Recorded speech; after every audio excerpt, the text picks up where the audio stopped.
Is the constant itching, burning, and unusual discharge driving you crazy? It can be a lot uncomfortable and frustrating.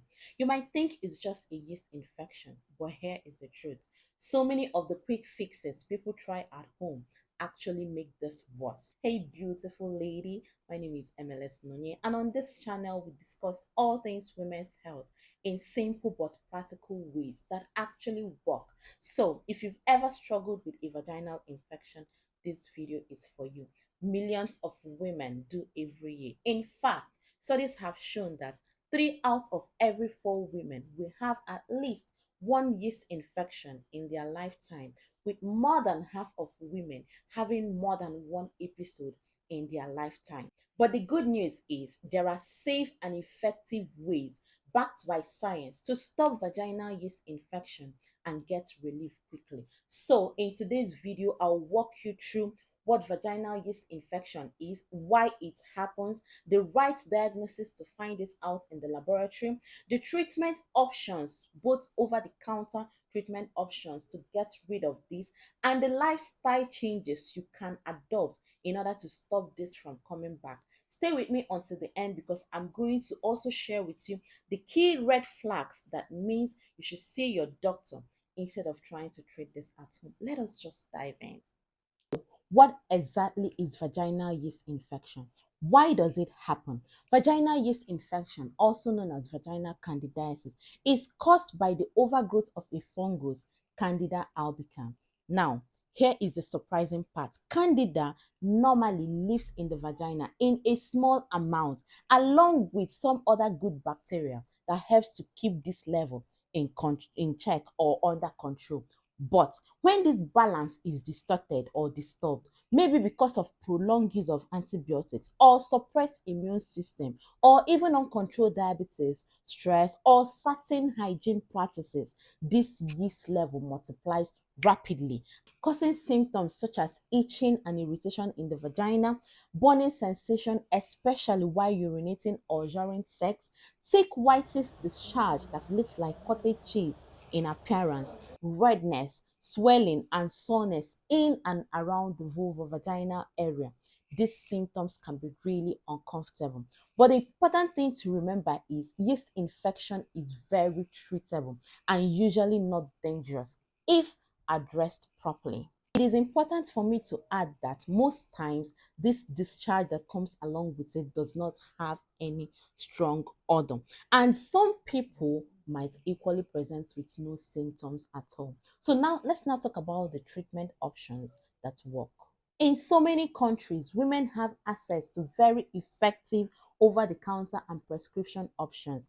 Firstly, over-the-counter creams, vaginal suppositories, or tablets such as clotrimazole or canesten in the UK, gyne-lotrimin in the US, miconazole or that is moristat in the US are widely available, and these serve as a 5 to 7 day treatment options and are usually a first line of treatment for mild infections. Secondly, your doctor might prescribe some prescription antifungals such as a single dose of fluconazole, which is usually very effective and convenient for use. But in cases of recurrent vaginal yeast infection, a longer course of this treatment might be required. Please remember, all information contained herein is for informational purposes only and does not in any way replace your doctor's advice and prescription. Thank you. Going forward, symptom reliefs include why antifungals treat the infection, use of loose-fitting cotton underwears, and avoiding scented products and washes will help to cool down irritations while you heal. Now, how do you prevent a reoccurrence? Up to 8% of women experience a recurrent vaginal yeast infection. A vaginal yeast infection is said to be recurrent if one experiences more than 4 episodes of vaginal yeast infection in any single year.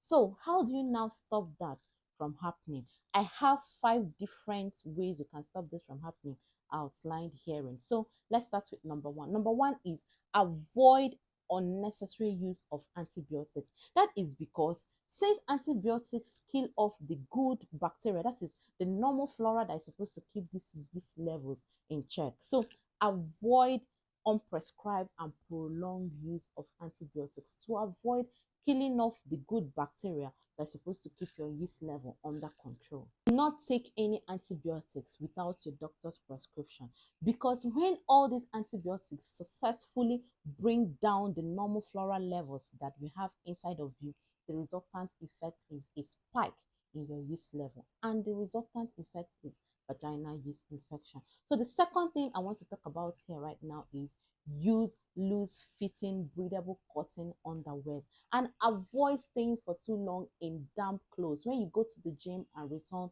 please change off into clean clothes. Damp clothes can provide a thriving ground for this yeast infection, for this yeast to continue thriving and growing. The third thing I want to talk about is avoid scented products. Avoid sprays and washes that continue to distort the normal pH balance of that area. And thirdly is limit the use of sugary foods and sugary everything, sugary drinks, because yeast thrives in sugar. They need sugar to continue their multiplicity. So limit the use of sugary things, limit the addition of so many sugary things into your diet. Number 4, do not use harsh soaps, bubble bath, and do not douche. Douching is the act of trying to spit in liquid into your vagina in an attempt to keep that area clean. I've said it before, the vagina is self-cleansing. It does not need you to keep that area clean. In case you want, I have a detailed video in this channel where I talked about the right way to watch your vulva and your vagina so as to prevent recurrent vaginal infections. You might want to see the video for further guide. The link will be in the description. Okay. And number 5, if you think you're always prone to a vaginal yeast infection, you might want to incorporate probiotics into your diet. Probiotics found in foods such as Greek yogurt and as supplements can help to maintain a healthy bacterial flora. Implementing some of these changes will go a long way in reducing your risk. I've talked about sun drying your underwears under the UV rays of the sun. This will help rather than drying them under your room temperature of your bedroom. Also, consider changing your underwears regularly, especially soon after a successful treatment. Equally treat your sexual partners. Yes, yeast infection is not a sexually transmitted infection, but there is a risk of transmitting this through sex. Okay. Now, why some yeast infection can be treated at home? There are certain cases where you need to see your healthcare provider instead. Firstly, if it is your first time of experiencing this and you are not sure what is going on. Secondly, if you're pregnant, ensure you see your doctor when you notice any unusual change, because self-medication in pregnancy is wrong and the risk outweighs its benefits. Another is if you always experience a vaginal yeast infection, that is, your infection has now become recurrent, you experience up to 4 episodes in any given year, it is the best time for you to now speak with your doctor for a longer course of treatment so as to get rid of this once and for all. Or if you notice an unusual vaginal discharge, be it green, yellowish, gray, with a strong odor, this might be pointing towards another thing, maybe a vaginal bacterial vaginosis or another kind of sexually transmitted infection.